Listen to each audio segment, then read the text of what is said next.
Resident Evil 7's Ethan Must Die DLC is fun, intense, and to be honest, it's pretty painful.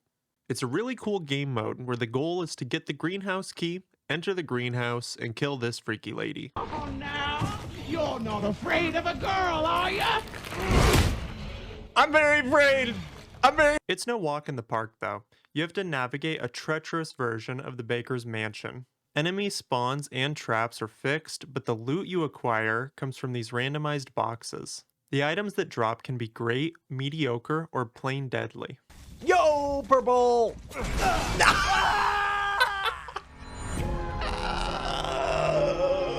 Ammo's pretty limited, enemies hit extremely hard, and on top of all of this, there are no checkpoints. Complete this mode and you will have earned yourself the rare Ethan Never Dies achievement.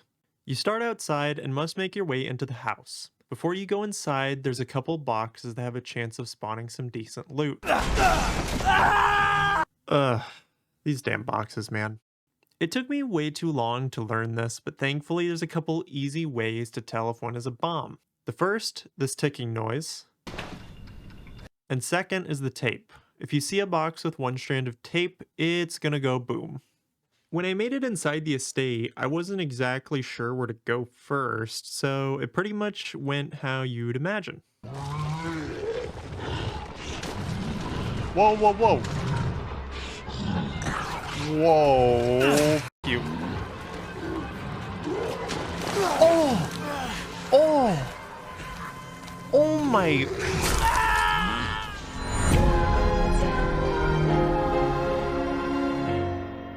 When I made it inside the second time, I knew I couldn't go up the stairs because they were blocked, so I quickly grabbed this loot and this is exactly when I said screw this, I'm gonna run as fast as I can and see what I can learn.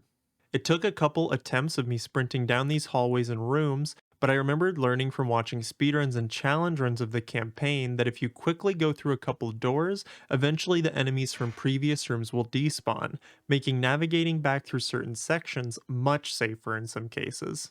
Here I was just way too slow.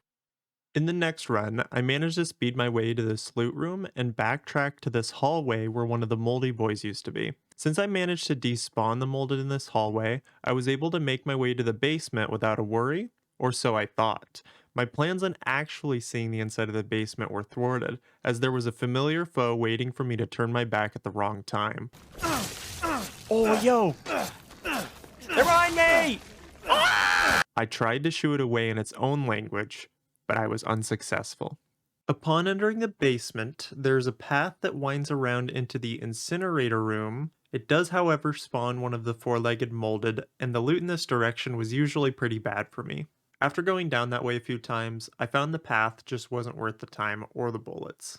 Sticking to the main path, this section of the basement is fairly straightforward, and I employed a strategy from earlier. Just go fast and see what bad stuff happens.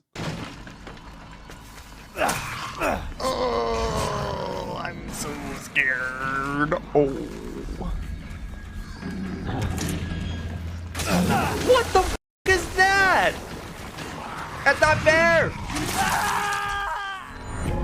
No! This room might seem like a bit of a mess, but as I said, the section is pretty straightforward and the solution is simple. There's a molded that usually follows you right into the basement, so you want to bait it into the windy hallway and hit him with this trap. After killing this enemy, you want to spawn the molded in the meat room and bait it into this trap. Then you literally just walk around this island like a snack for the big guy and bait him into clearing a path. Just don't get hit by puke on your way out. In the next area, I might have had some more loot troubles. No! And attempt number 13 had a close encounter with this tripwire. But the next few parts were a breeze. You just crouch in this hallway and let the tripwires take care of this molded. And for the generator room, I accidentally found a strat that I used for every run thereafter.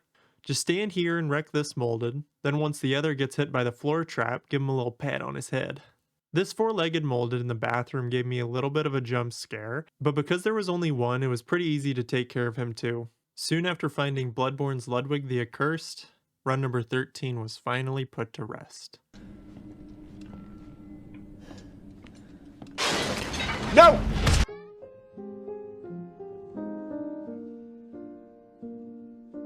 After about half a dozen more deaths caused by my own silliness, it was attempt number 19 where I managed to beat the distance PB and outwit the swinging trap.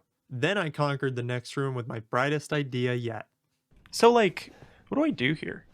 Do I just pop it? Find it kinda sad. Smooth move, I know. Consistency was improving though. As attempt number 20, I solved the room the American way, as well as the next room, and crouch walked my way into the dreaded rec room. Hopes may have still been high up to this point, but the consistency I developed slowly slipped away for the rest of day 1 attempts. I saw where all the traps were in the rec room, but apparently Ethan has the wingspan of an airplane. While seeing if I could destroy the mounted turrets, well, this happened.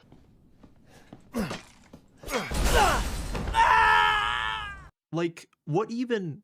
How? I was unsure of what happened at first, but I guess my knife reached basically behind me to this trap on this pool table. Thanks, game. This was certainly the beginning of the end for day 1. I died so many more times after this before calling it a night, and I barely inched forward in progress. On the last good run of the night, attempt number 38, I got to see what is probably my favorite bit of Ethan Must Die: the living room holdout. I was so happy to find the key after what felt like an eternity of dying to the same things over and over again with little to no progress, but after a few moments of joy, chaos.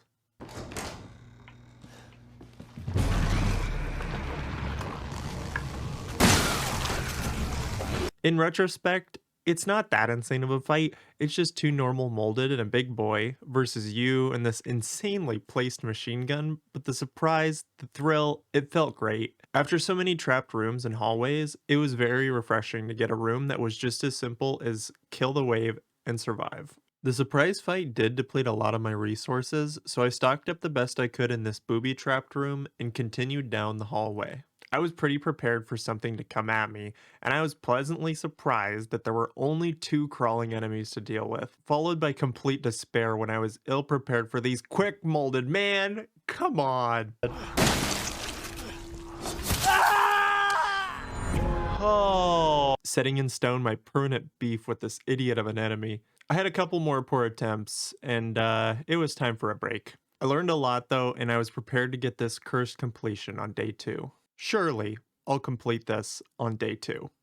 The break allowed me to start the new day ready with a fresh mind and 6 awful runs. Man, off to a great start. Attempt number 48 though, man, it was a beauty. I did all the strats exactly how I needed to and got through with some pretty solid loot. Going fast where I could, kiting and baiting into traps where possible. I made it to the rec room and finally had the bright idea of letting the machine guns help out. It can be a little sketchy sometimes, but it's fine and surely no danger can come out of this. The living room was easy peasy and the hallway went much better now that I knew the quick ones were around the corner. Oh hey, it's the metal door from earlier, the one with the tripwire on the other side. Listen. So like, when I saw this door, my brain just went as smooth as the run was going. For some reason, I was under the impression that I couldn't walk through it without blowing it up first, and I used every piece of ammo I had trying to get rid of the tripwire. It's not like I could knife the wire and survive, so I was left with having to spawn the molded in the living room and baiting them into it. In the process, I shamefully realized I could walk through without being in any danger. So the thing about using every bullet I had on the invincible tripwire, I had no way to get through this gate to the greenhouse, at least no way that I could find. I went in blind, so I'm going off exactly what I know. I knew hitting the bombs with a knife would kill me, and every time I hit the big guy he gave me a taste of his dinner. So I was sadly forced to restart and come back with ammo. I won't go too far into detail on attempt 49. It was another solid run, but I learned that this was no ordinary molded. Ugh.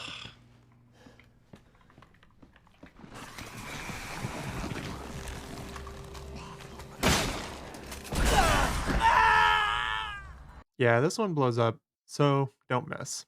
Man, attempt 50 was so cursed. I kept getting healing items and steroids from practically every box, which is great and all, but the deeper the run got, I was getting more and more worried of running out of ammo again. Even trying to save bullets with this neat trick I found in the bomb puzzle room. Escaping the main house for a second time, I literally had 4 rounds total, 3 of which had to be used on the bomb door I couldn't get past before. With that gate out of the way at last, it was finally time to enter the greenhouse. Bittersweet for it to be with such a low ammo count, but I had heals for days. As long as I didn't get one shot, there was a chance. I approached the final area with only 1 round in the Albert and this really cool knife. Fortunately, I found a shotgun with a couple shells, but I had no idea what was in front of me. I only fought this boss one other time in my first and only playthrough of the game. I was pretty confident I could handle her, but I had no idea what traps would be in the greenhouse. It was time to just try my best and learn what I could before I died. Obviously, I walked in and I started blasting. I ripped through my last Albert round and shotgun ammo immediately, but I got to work with the giant knife and started searching for more ammo. Now, this final fight has more traps than a Saw movie, so I accepted Marguerite's game and used them to my advantage, letting out my war cries and assuring her I meant business. It was a long fought battle with plenty of slicing, plenty of trap explosions, and I totally almost didn't have another machine gun incident. Why would you even be thinking of that? With this final trap, it was all over. Marguerite was off screen, so my silly self didn't realize it because her death animation is so long, but she was bested and the shenanigans were finally over. Ethan lived. This was one of my favorite achievement grinds I've had in a while, and the biggest reason I wanted to make a video on it. If you enjoyed watching and are thinking about doing it yourself, definitely do it. Ethan Must Die is an excellent DLC and was definitely worth the time and effort. If you want to check out more achievement or challenge run grinds live, make sure to check me out live over on Twitch. Hope you enjoyed the video. See you folks.